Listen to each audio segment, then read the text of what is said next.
Beaufort family did look like a good candidate for the role of cash cow. But what the hell, Cree decided. You can't let people push you around. She took a breath and let her tones stiffen. We can begin with your calling me Ms. Black. Beaufort's face twitched through an instant of indignation, but in the end the gambit seemed to work. One of the benefits of studying psychology, you could apply it to the living as well as the dead. Ronald Beaufort was, after all, the son of a powerful Southern matriarch, on some level still reflexively obedient to female authority, and heir to some residual Southern custom of gallantry in dealing with the gentler sex. He straightened in his chair, dipped his gaze briefly, and nodded his acquiescence. "Miss Black, my apologies. I have been told that I speak condescendingly at times, especially when I'm feeling a tad out of my depth. Thank you for reminding me of this failing, and do forgive me. Please proceed." A trace of the supercilious smile remained, Cree saw, showing he was humoring her. "I do so like a little gal with spunk." But she nodded. It would have to do. "Thank you. As I told Lila, it's not an easy process to describe. Part of the problem is all the traditional folklore about ghosts, haunted houses, the undead, and so on, which gets in the way because it colors people's perceptions of what they experience. My colleagues and I take a more systematic and scientific approach. We don't claim an objective understanding of human consciousness, or the spirit, or life after death, but we do apply in-depth historical research, psychological analysis, empathic techniques, and, whenever possible, technological means to verify and identify what most people call ghosts. Our goal is paranormal research, but we usually have access to the object of our interest only when someone calls us in to get rid of it, so something of an irony in that, isn't there? Cree liked him a little better for having noticed. Definitely. The majority of our clients are people like your sister, troubled by inexplicable and frightening presences and wanting to be shut of them. So yes, on one level I suppose we are ghostbusters. I prefer to think we alleviate hauntings, hopefully for the benefit of the haunting entity as well as the living." "And we are?" "Myself and 2 associates. You met Joyce Wu, my assistant, in the outer office.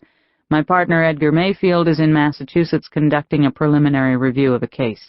Sometimes we bring in consultants or network with various research institutes, but we're a small firm." "Partner as in business partner only, or?"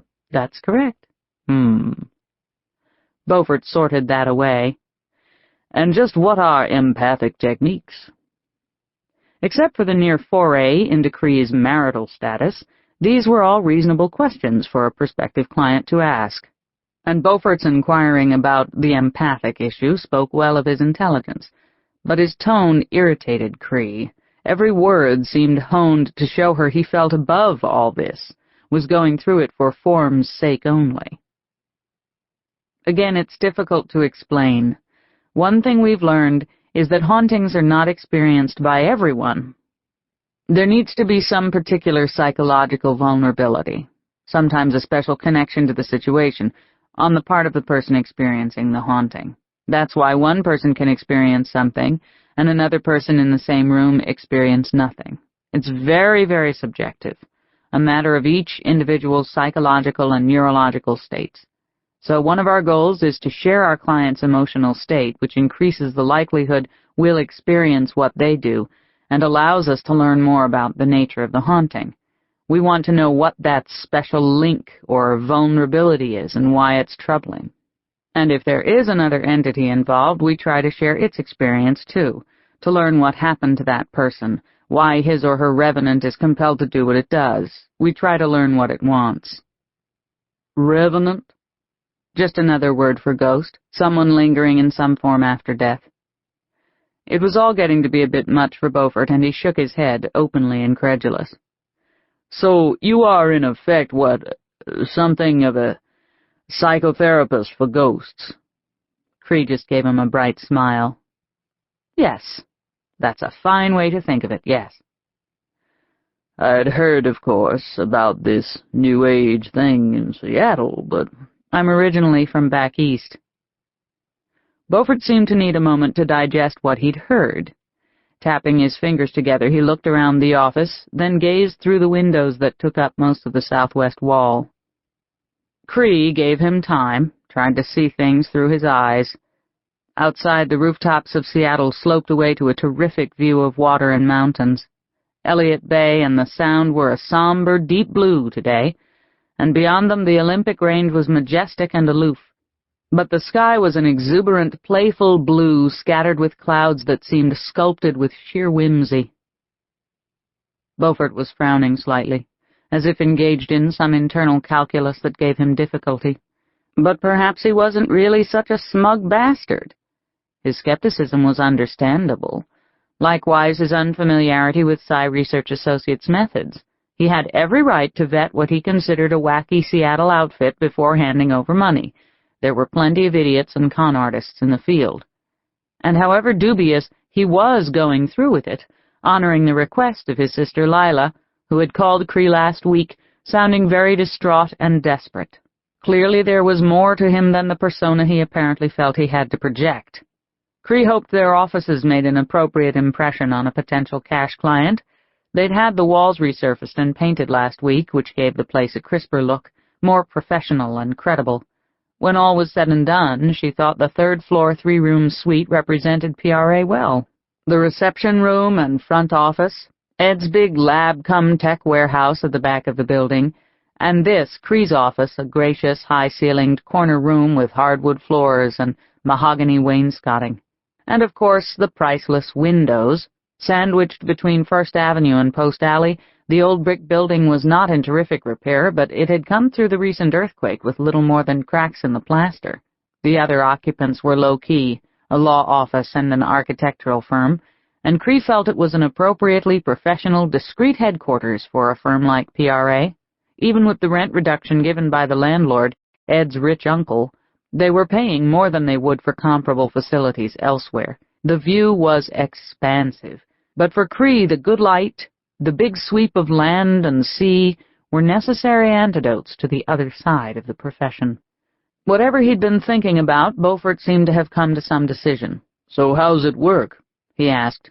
"You just come on down there, take a look, and do some kind of exorcism, or what?" "Well, we start with just what we're doing, an initial conversation.